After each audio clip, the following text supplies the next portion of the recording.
Bueno, se vino un periodo de inversión en obra pública estatal fuerte después de que había habido un periodo de baja inversión, lo cual pues estábamos en un ánimo muy optimista los constructores afiliados a la Cámara.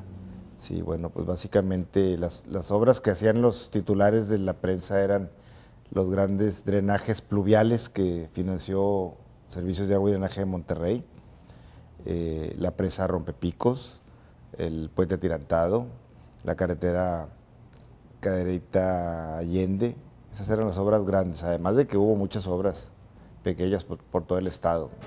Bueno, esas obras, como siempre, cuando se hace inversión en obra pública, genera una derrama económica importante y muy rápida, de una manera muy eficiente. Inmediatamente se reactivan muchas ramas industriales y se genera mucho empleo.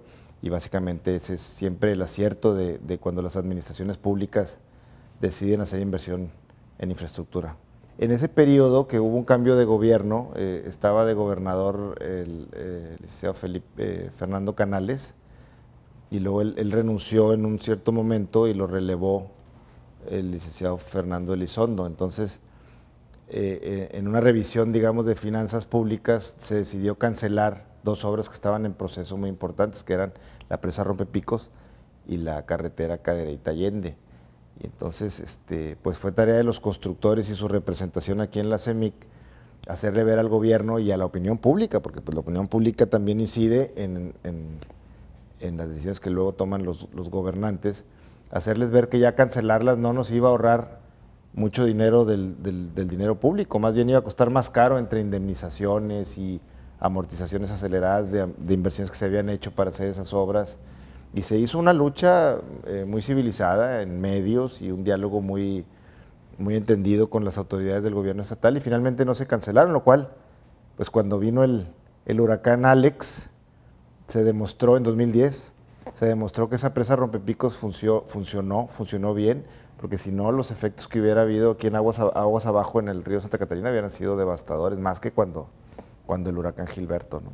Los constructores estábamos concursando por lograr los contratos de obra pública y era una guerra de precios, básicamente. Entonces, lo que logramos hacer desde aquí, desde la CEMIC, es que los contratos no se asignaran a las propuestas más baratas, sino a las solventes más baratas. Es decir, hacer un análisis técnico con mucho más conciencia de las capacidades financieras, técnicas, la experiencia de cada contratista, y solo sobre los seleccionados entonces sí se decidiera por la opción más barata, porque lo que pasaba es que había contratistas, como siempre ha habido, que cotizan precios muy bajos y luego a la hora de la hora no pueden sacar adelante la obra y la dejan tirada. Y yo creo que en ese periodo se mantuvo muy bien el tema de los precios para que fueran solventes para el contratista y la mejor opción para el comprador, que era el gobierno del estado. Pero los periodos anteriores a mi periodo de la presidencia de la CEMIC, que participaba en los comités directivos, el problema era que no había mucha obra pública. Ese era el problema que nos debatíamos aquí entre los constructores, que no había mucha inversión pública, y ese era nuestro debate con el gobierno, que motivábamos para que hubiera inversión en obra pública. Ya para cuando me tocó a mí ser presidente, ese ya no era el problema. Sí había mucha inversión en obra pública, y entonces nos abocamos más a tratar de controlar los precios para que fueran solventes y se terminaran las obras. Al comprador de obra muchas veces cree que si pone a licitar, yo quiero construir este puente, y pone en el mercado a ver quién se lo da más barato, muchas veces el comprador no mide que el más barato no necesariamente es capaz de terminar el puente en tiempo y forma y en el costo que se pactó. Muchas veces el ofertante, el constructor, porque no tiene trabajo, porque tiene que mantener a su plantilla laboral, etcétera, se aventura a dar precios muy baratos, pero eso luego hace inviable que se termine la obra. Resuelve un problema de corto plazo, pero se mete a un problema de mediano y largo plazo al no poder cumplir.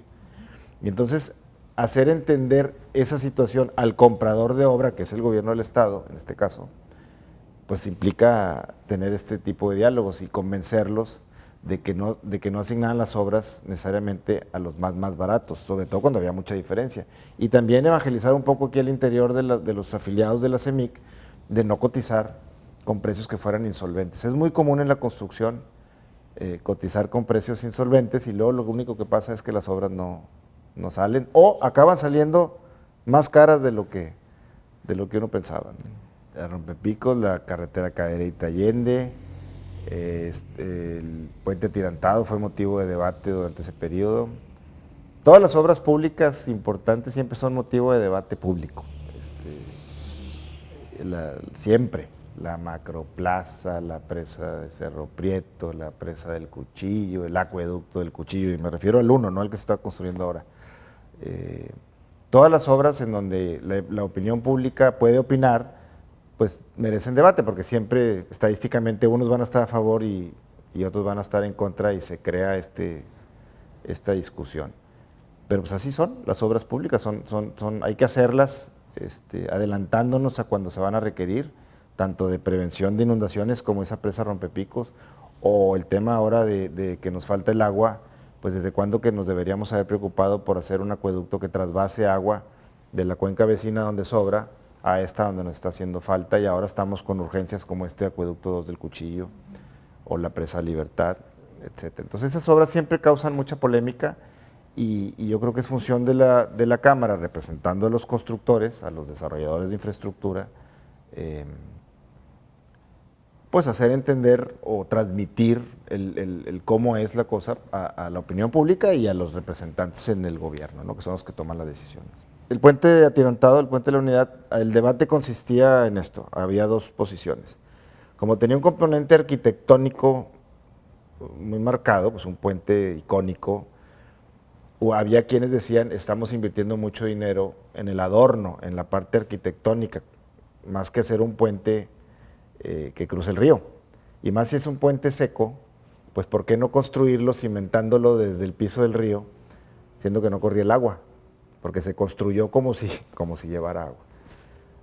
Lo cual, pues como obra de ingeniería y como obra de construcción, pues fue muy, muy importante y muy imponente. Entonces ese sobrecosto, pues como lo decía hace un momento, siempre crea polémica en la sociedad. Si lo veías desde el punto de vista del costo total de una especie de anillo periférico del cual es parte, pues es muy insignificante, y eso lo alegaban los que estaban a favor del puente. Entonces ese era el debate. ¿Debemos invertir en obras que tienen este alto contenido arquitectónico? Pues la respuesta en realidad es que sí, yo soy a favor de que sí, pero eso siempre va a ser un tema de debate entre los que viven en esa ciudad y entre los que, porque es el dinero que aportan como impuestos, ¿no? Digo, como ejemplo te digo la Torre de París, cuando se construyó, la Torre Eiffel de París, cuando se construyó, los parisinos decían que no era parisina, la Torre Eiffel. Bueno, y ahora es un icono de la ciudad, ¿no? Entonces todas esas obras generan debate, y entonces el tema es lograr consenso. El objetivo, la meta debe ser, para los interesados en hacer esa obra, que son sus sponsors del gobierno, el arquitecto diseñador, los constructores, pues deben de tener el mismo objetivo de consensuar la opinión pública a favor de que se haga el proyecto. Yo creo que esa es la parte importante de la Cámara de la Construcción, aportar a lograr ese consenso y tratar de minimizar el debate. De las empresas de Rexan, la empresa mía, que este año que entra cumple 30 años, nosotros hicimos obra pública, nosotros nacimos aquí en el 1994 con obras muy pequeñitas como banquetas y urbanizaciones y acarreos de camiones de volteo, etc. Y hemos ido creciendo en cuanto a grado de dificultad de las obras, en cuanto a tamaño de las obras, y también en cuanto a el hecho de que no estén aquí en Monterrey.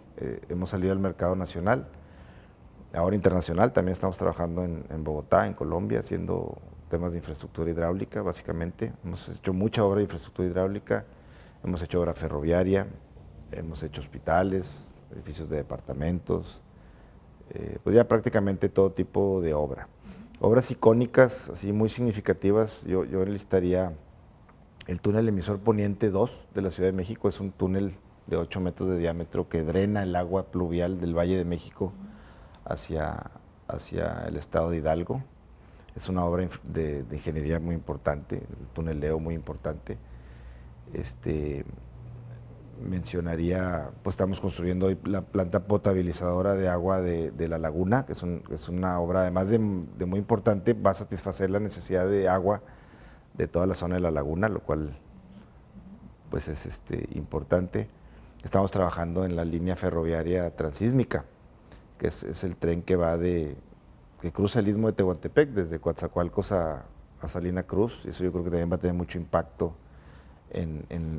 primero en el peaje de mercancías que cruzan del Pacífico al Golfo de México, pero también como zona de desarrollo social que funja como tapón a la migración que viene del sur-sureste y de Centroamérica hacia el norte. En la medida que desarrollemos y que demos oportunidad a las personas que ahí viven de quedarse ahí, que no tengan que emigrar de sus lugares de origen, pues en esa medida se inhibe la migración hacia Estados Unidos principalmente, ¿no?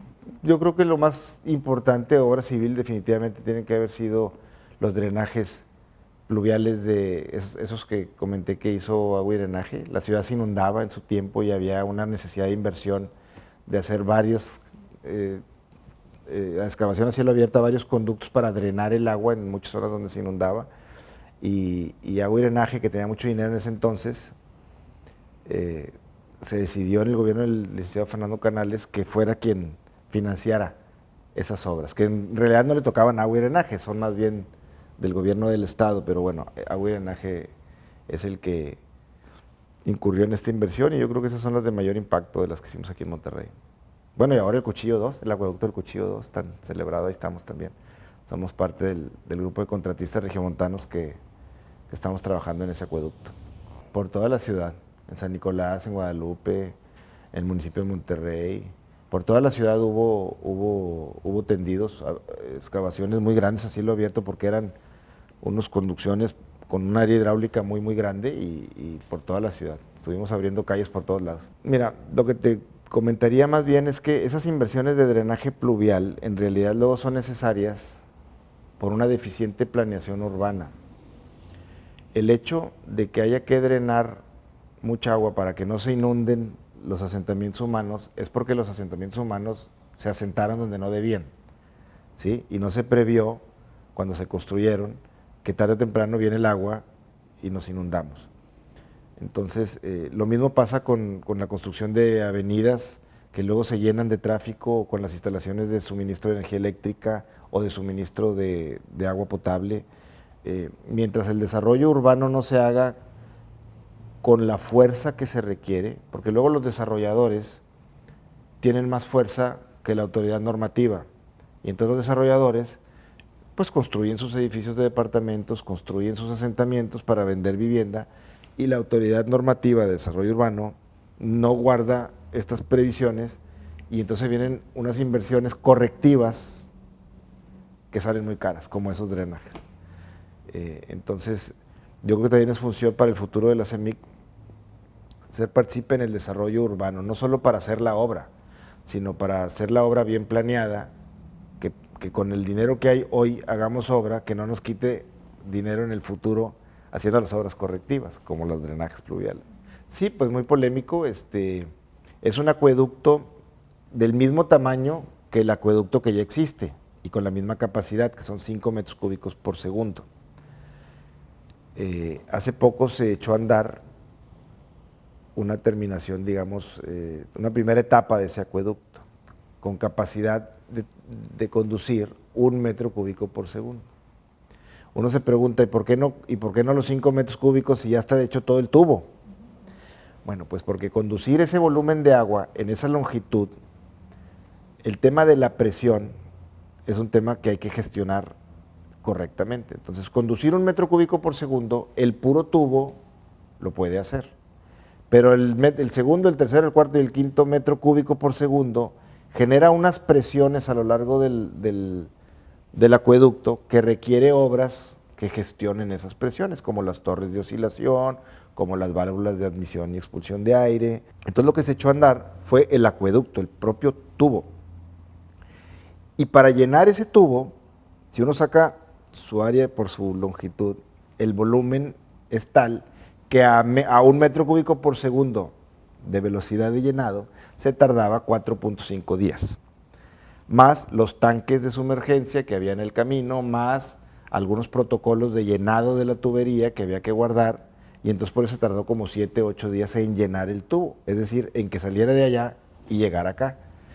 Entonces se generó mucha polémica porque se pensó mucha gente pensó que el tubo no estaba terminado y que se estaba inaugurando sin que estuviera terminado, y efectivamente, las imágenes que vimos en la prensa son de las partes de la obra necesarias para la gestión de la presión, y esas hoy por hoy todavía no están terminadas, se terminan en diciembre. Pero lo que sí estaba terminado era el acueducto, y por ahí empezó a circular, ese día del arranque, 1 metro cúbico por segundo, que 9 días después, o 7, no sé cuántos fueron, llegó a la potabilizadora de San Roque, ¿no? Y eso es lo que se está haciendo. Y como siempre, como tenemos un tema de problema de agua, de suministro de agua, pues es un tema que todo el mundo le interesa, que todo el mundo sufre, los que tienen corte de agua, entonces pues todo el mundo le entra a ese debate, y cada quien a como le entiende, cada quien con la fracción de información que tiene. Y ahí es donde la CEMIC también tiene una tarea importante de tratar de comunicar o ayudar a comunicar lo que está pasando para tratar de lograr un consenso y que todo el mundo opine más o menos sobre la misma realidad, ¿no? Pues las más importantes sin duda pondría yo, y soy un promotor de darle importancia al tema del abasto de agua, porque pues sin agua no hay salud, no hay seguridad, no hay industria, no hay nada sin agua. Entonces, definitivamente, a lo largo de la historia del gobierno de Nuevo León, del Estado de Nuevo León, pues unas de las obras que han soportado el crecimiento poblacional, definitivamente tendría que enlistar a la presa Cerro Prieto, la presa El Cuchillo, sus acueductos, la presa de trasvase de La Boca, por supuesto. Esas sin duda. Y luego, pues las otras de vialidad, que nos han los grandes ejes de vialidad que se hicieron a lo largo de la historia de Monterrey, pues también, definitivamente. Básicamente me concentraría en esas. Y seguiría promoviendo el tema de la infraestructura hidráulica. El agua aquí nunca nos va a sobrar. Cuando se propuso aquel acueducto Monterrey 6, se hablaba de traer 6 metros cúbicos por segundo, pero no de la misma cuenca, como hoy del Cuchillo, que es nuestra misma cuenca. Es traer agua del mismo vaso. Es como ponerle otro popote al mismo vaso que tiene la misma agua. Pues no es que vayamos a traer más agua, simplemente vamos a tener 2 popotes para sacar más rápido el agua. El acueducto Monterrey 6, o uno equivalente, propone traer agua de la cuenca vecina, donde sobra el agua. Ese sí es agregar un volumen adicional de agua al volumen cuantificable de nuestro ciclo hidrológico de esta cuenca, que es la cuenca del Río Bravo. Ahí se confundió la opinión pública, se malinterpretó porque se habló de corrupción, se habló de intereses políticos, al grado que la gente de Monterrey llegó a decir al unísono, no queremos ese acueducto. Se convenció de que no era necesario ese acueducto. 6 metros cúbicos por segundo son 6,000 litros por segundo. La demanda de agua en ese momento era de 11 metros cúbicos por segundo para toda la ciudad. Y crece cada año 1/4 de metro cúbico por segundo, es decir, 250 litros por segundo. Crecía en ese momento a esa velocidad. Quiere decir que cada 4 años íbamos a requerir 1 metro cúbico por segundo más. Traer 6 metros cúbicos del río Pánuco nos iba a dar para un crecimiento de 24 años, 6 por 4, 24, con un crecimiento a esa velocidad. Hoy por hoy el crecimiento ya supera los 500 litros por segundo por año, o sea, es más del doble el crecimiento de demanda de agua. Y todavía no empezamos a platicar de traer agua de otra cuenca. Traer agua de otra cuenca, ¿qué es lo que cuesta? Pues la construcción de la obra y luego bombear el agua. Eso es lo que cuesta traerla. También se habla de desalar agua del mar. También podemos desalar agua del mar, del Golfo, del punto más cerca que tengamos de mar, pero ahí tendríamos doble costo. Desalarla y luego tal vez conducirla y bombearla. El costo de la desalación es muy alto, requiere mucha energía eléctrica para desalar el agua, requiere entre 3 y 4 kWh por metro cúbico. Si consideras que el kilowatt-hora esté en 2 pesos, pues ya nomás son 8 pesos de pura energía para desalar 1 metro cúbico. El Monterrey 6 proponía el metro cúbico ya puesto en Cerro Prieto a 9 pesos. Toda la conducción. Desalar 1 metro cúbico de agua en la costa cuesta 8 pesos y luego todavía falta la conducción. Entonces tenemos que pensar muy bien volver a pensar en abrir la conversación sobre traer agua de otra cuenca. Y al mismo tiempo necesitamos abrir la conversación de eficientar la distribución del agua, tanto la urbana, porque Servicios de Agua y Drenaje de Monterrey es uno de los organismos operadores de agua más eficientes del país. Sin embargo, lo que pasa en todas las ciudades es que el agua, por cada metro cúbico que se inyecta a la red de agua, solo la mitad llega a su destino. La otra mitad se pierde en la red. Y de la mitad que llega, solo la mitad se cobra a sus usuarios. Entonces, es una eficiencia global del 25%. La mitad de la mitad es el 25%.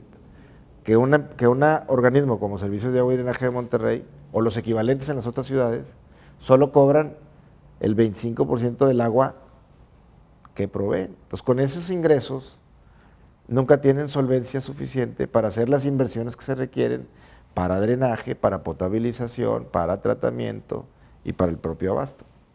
Y por eso todos los organismos distribuidores de agua de la ciudad siempre están dependiendo del dinero de la federación, porque ellos nunca son solventes.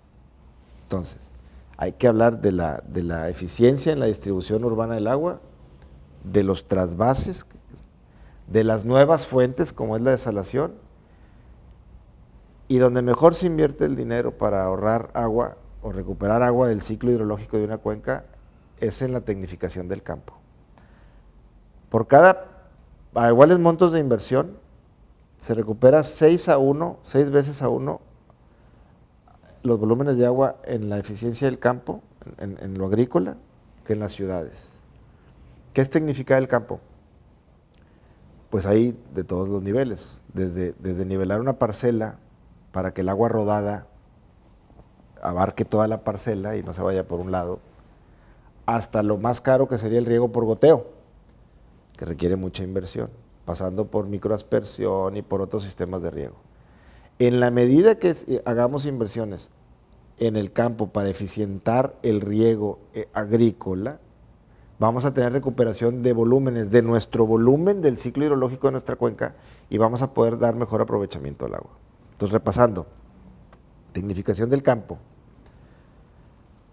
eficiencia en las redes urbanas domésticas, trasvases de fuentes vecinas, que ya nada más nos queda la del Pánuco, ya no va a haber más, y nuevas fuentes, que sería lo último, que sería desalar el agua del Golfo de México. Todo eso es infraestructura hidráulica, es obviamente una agenda de la Cámara de la Construcción que debe proponer, debe concientizar a la opinión pública de que aquí nos vamos a secar, y en todo el país tenemos una crisis en este momento de agua muy importante.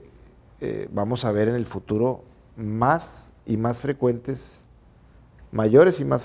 crisis por el agua en los próximos años, lo cual nos va a llevar a la opinión pública y por ende a las decisiones de los gobernantes a darle más importancia a esta infraestructura.